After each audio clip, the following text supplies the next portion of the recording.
Another accountability issue that I think is very important, if you had asked me my first year what I thought of term limits, I would have told you we don't need them, the people are term limits. I will tell you today we have to have term limits. That comes through experience of watching the system. When I came in, what I have found is that the people who make it to the finance committee, you know, in business, we put our best people in the best spots, the most qualified, the most experienced in the best spots. The legislature doesn't work that way. The people that make it to the finance committees are not your accountants and your financial planners and the people who are investors and know what the value of a dollar.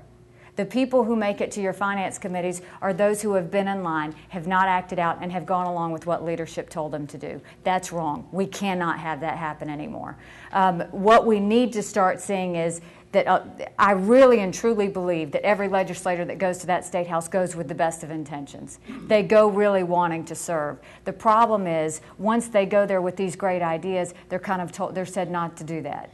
They're said, well, if you do that, we're going to take you off this committee. If you do that, this is what we'll do to you, and it'll hurt you in moving up seniority-wise. They get blackballed a little bit. It's very much like a club. If we go back to term limits, all that will stop. People will know they have a certain amount of time to get work done, to be efficient with it, to be effective with it. And so I do think that term limits need to come into place in South Carolina as well. Once we do all of these things, we will have an accountable government that works for you. That's what my goal is. My goal is to get you good government. If I can get you good government, I will get you a working government. And once we start working, we could start dealing with all the issues that we have in play, which are like jobs, economic development, education. You know, they want to talk about the fact that we have jobs. I think there's an important thing to say with that. Our unemployment rate is incredibly high. You know what the lesson of that is? No stimulus is going to fix that.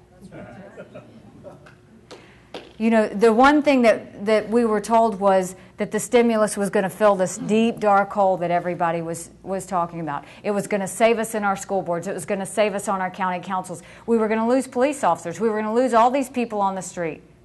What we found now is, I've talked to 2 different school boards in 2 different parts of this state. They're saying it's not filling the holes we thought it was going to fill. What they're doing is they're asking us to start new programs. Do you know what this stimulus did? It just ran up the credit card, and 2 years from now we're going to have less money to pay for it. So we have to turn around and realize there is no one that's going to save government except for when government understands sometimes you just have to go through the burn. Sometimes you have to go through the burn, prioritize, remember what the core functions of government should be, get back to that, and we will make it through it. Small businesses, when we talk about economic development, small businesses are 95% of our economy. If we can give them cash flow, if we can give them profit margins, what are they going to do? They're going to hire more people. They're going to invest back in our state. They don't need to be paying corporate income taxes.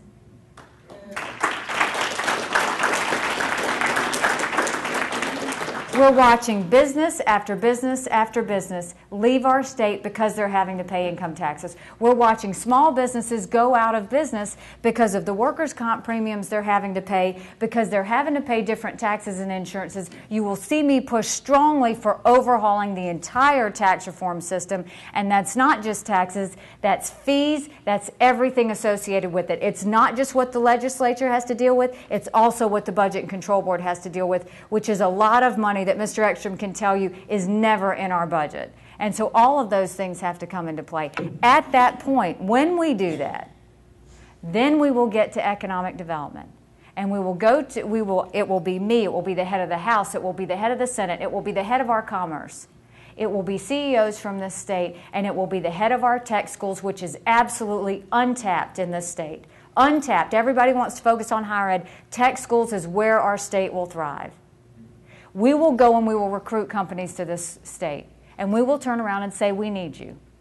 And when the negotiations have come into play, we will bring them to our state and we'll say, I don't want you to go to Greenville. I don't want you to go to Charleston. I don't want you to go to Lexington. I need you in Orangeburg. I need you in Bamberg. And this is what we'll do for you. I will make sure you have a tech school that will skill your workers. And you have community programs in your company. One of your programs has to be that your employees are going to go mentor kids in my schools. because we have a cultural issue in the state that no one wants to talk about. When we get these professionals to go into these schools and mentor these kids will see something they've never seen before.